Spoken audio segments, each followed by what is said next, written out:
Hola, soy Cecilia Cocucci. Voy a estar contándoles el proceso para realizar un clustering jerárquico con datos mixtos en R. Bueno, la exploración del dataset con el que voy a trabajar nos dice que es un set de datos prospectivos de recién nacidos de peso menor de 1.500 gramos. Son datos recaudados en 36 maternidades públicas y privadas de 5 países latinoamericanos. Estos datos se registran desde 2001 y actualmente hay datos hasta 2023. Son más de 36.000 observaciones. Este subset con el que yo voy a trabajar es el de los años entre 2010 y 2022 y cuenta con 18.490.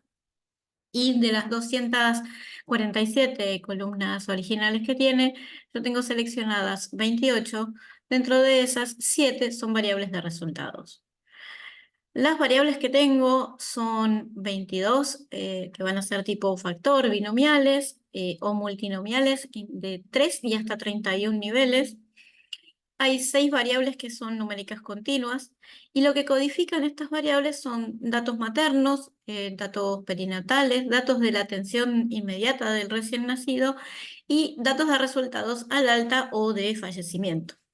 Y en conclusión son datos muy diversos, algunos están correlacionados entre sí, tienen una amplia varianza y por ese motivo uno se podría plantear la posibilidad de buscar grupos de recién nacidos que tengan patrones de características comunes, es decir, clústeres. Y una vez definidos estos clústeres, poder elaborar modelos predictivos o explicativos para cada uno de esos grupos, ya que posiblemente los determinantes de sus resultados vayan a ser diferentes. Entonces, la metodología propuesta, bueno, es el clustering, y en este caso vamos a desarrollar un clustering jerárquico aglomerativo, ya que tenemos datos mixtos y no solo numéricos. El plan de trabajo va a ser, bueno, la exploración de los datos que recién les comenté, luego calcular la distancia entre observaciones, luego elegir un método de aglomeración para seguir formando clústeres, elegir cuál fue el mejor método de aglomeración o linkage, después definir el número óptimo para cortar el dendrograma en una cierta cantidad de clústeres, hacer esto, reconstruir el dataset y luego analizar en forma supervisada qué pasó con los resultados, ya que trabajaremos inicialmente sin ningún resultado, es decir, solo con variables de exposición o variables explicativas. Esto es un muy breve resumen y muy simple acerca de cómo funciona un clustering aglomerativo, jerárquico, que parte de observaciones individuales donde tomamos distancia entre estas observaciones para buscar aquellas que son similares y aquellas que verdaderamente son muy diferentes entre sí. Una vez asignada esa similaridad o disimilaridad, armamos una matriz, denominada matriz de disimilaridad, y comienza un proceso de fusión entre estos bloques en clústeres cada vez más grandes, en forma ascendente, hasta llegar a obtener un único clúster que nuclea todos los datos. A continuación, se realiza el corte de ese gráfico, que es un dendrograma, para elegir con cuántos clústeres tendremos que trabajar para tener grupos bien separados entre sí y a la vez que las observaciones que son parecidas estén todas nucleadas cada una en un clúster. Vamos entonces al primer paso que vamos a tener que realizar en este proceso de clustering, que es comenzar con la distancia entre las observaciones individuales.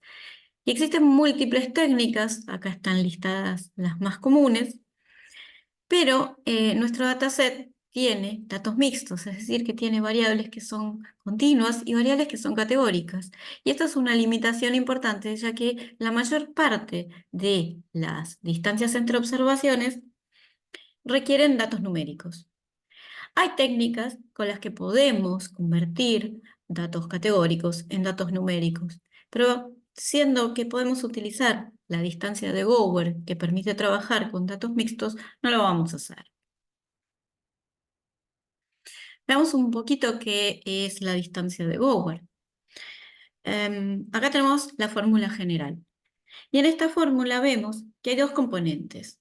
Una componente que es la codificada en la W, que habla de weights, de pesos, y otra en delta. Eh, W corresponde al peso asignado a la comparación de las variables y va a tomar un valor 1 si las observaciones I y J en esa variable K que estamos analizando tienen datos válidos. En ese caso le va a dar un valor de 1. En el caso de que alguna de estas no tenga datos, le va a dar un valor de 0. Por este motivo, es importante no trabajar con datos faltantes en este tipo de análisis. El otro componente, el más importante, es delta, donde dependiendo si la variable es numérica o es una variable categórica, va a tener un comportamiento diferente. Veamos entonces, para variables numéricas, el componente delta va a ser el módulo de la diferencia entre los valores que toman I y J para la variable K, dividido el rango total de los valores que toma la variable K, es decir, una normalización. En cambio, para variables categóricas, vemos que va a tomar un valor 1 si el valor de la observación I es diferente al valor de la observación J y un 0 si las dos observaciones tienen el mismo valor. Una vez que calculamos todas estas distancias entre observaciones, R las va a almacenar como una matriz de disimilaridad. Esta es la imagen del paper original de Bower, en donde muestra cómo va asignando estos valores dependiendo de la similitud o disimilitud entre las observaciones individuales.